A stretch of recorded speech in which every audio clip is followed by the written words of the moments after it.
আপনি তো একজন মুক্তিযোদ্ধা। শুনছি আপনি নাকি 5 জন হানাদার বাহিনী নিহত করছেন।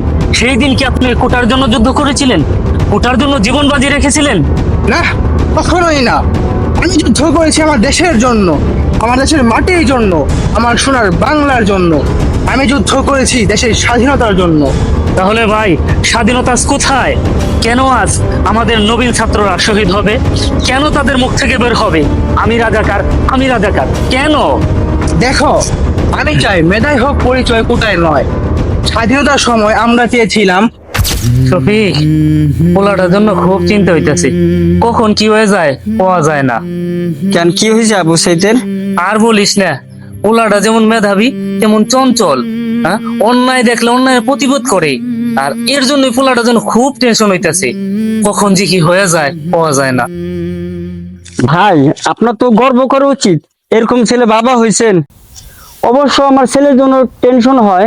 এখন কোটা আন্দোলন চলতেছে, ওরা কি আর বসে থাকবো? তুমি ঠিকই কইছো। আবু সাইদ আর সিয়াম ওরা দুজন খুব ভালো বন্ধু। ওরা অবশ্যই কোটা আন্দোলনে যাইবো, আর এর জন্য খুব চিন্তা হইতাছে। কি সালাম ভাই, দেশের খবর তো রাখো নাকি? অশফিক ভাই, বাতাবি লেবু দেশের মধ্যে ভালো ফলন হইতাছে। দেশটা তো কত উন্নত হইতাছে। আরে সালাম ভাই, তোমার মাথা মোতা ঠিক আছে? দেশে কোটা আন্দোলন চলতেছে আর তুমি এসব বাতাবি লেবুর খবর লইয়া? আমার কি দোষ? দেশের লাইন নাই। আমি বিটিভিতে যা দেখায় তাই আমি দেখি। দেখছেন সালুদ্দিন ভাই, দেশের কি অবস্থা? একদিকে ছাত্ররা শহীদ হইতেছে, আর এদিকে বিটিভিতে বাতাবি লেবু খবর দেখাইতেছে। দেখছো আমজনতার অবস্থা? দেশে ভালো কোনো খবর দেখে না, আসল কোনো খবরই দেখায় না। আর এই আসল খবর না দেখলে জনগণ জানবো কেমনি? রাখো রাখো, এটা ফোন আইছে। হ্যালো, হ্যাঁ বাজান, ওই তুমি? ও, আন্দোলনে? বাজান বাজান, তুমি সাবধানে থেকো। হ্যাঁ, তুমি সাবধানে থেকো। হ্যাঁ, আচ্ছা আচ্ছা আচ্ছা, ঠিক আছে ঠিক আছে। বুঝছো শফিক, সিয়াম আর আবু সাইদ তো আন্দোলনে নেমে গেছে গা। বলেন কি ভাই?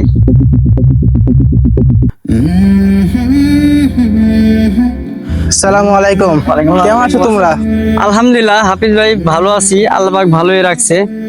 তবে দেশের যে অবস্থা, পোলাটার জন্য অনেক চিন্তা হচ্ছে। আচ্ছা হাফিজ ভাই, আপনি তো একজন মুক্তিযোদ্ধা। শুনছি আপনি নাকি 5 জন হানাদার বাহিনী নিহত করছেন। সেই দিন কি আপনি কোটার জন্য যুদ্ধ করেছিলেন?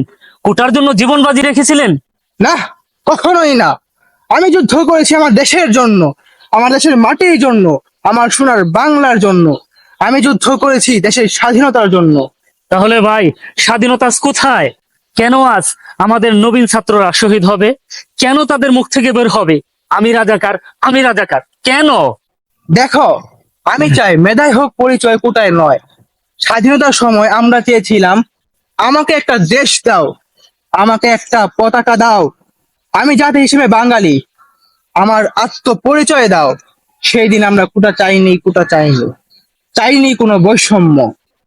হাফিজ ভাই, আপনার প্রতি আমার আরো শ্রদ্ধা বেড়ে গেল। এটাই আসল মুক্তিযোদ্ধার পরিচয় এবং চিন্তা ভাবনা। আসসালামু আলাইকুম। ওয়ালাইকুম আসসালাম। এটা আমাদের তো কোঠা আছে, আমরা কোঠা আন্দোলনের বিরোধিতাও করবো না, কোঠা আন্দোলনের পক্ষেও থাকবো না, আমরা নিরপেক্ষ থাকবো। শুনে রাখো আদনান, জুলুমের কালে যদি কেউ নিরপেক্ষ থাকে, তাহলে সে জালিমের পক্ষে নিয়েছে। যতদিন না তুমি তোমার চিন্তাধারা বদলাবে, ততদিন তুমি আমার সামনে আসবে না, তুমি চলে যাও।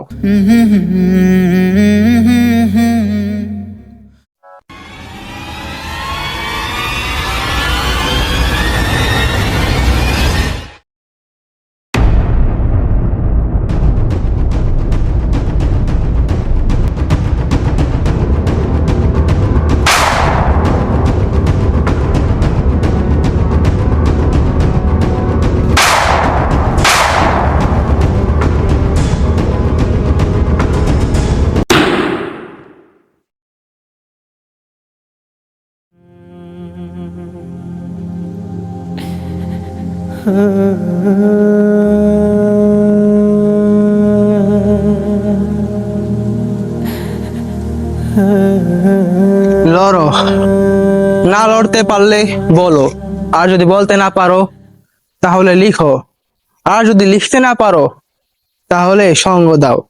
আর যদি সঙ্গ দিতে না পারো, যারা এগুলো করছে তাদের মনোবল বাড়াও। আর যদি তাও না পারো, তাহলে যারা পারছে তাদের মনোবল কমিও না, কারণ সে তোমার ভাগ্যের লড়াই লড়ছে।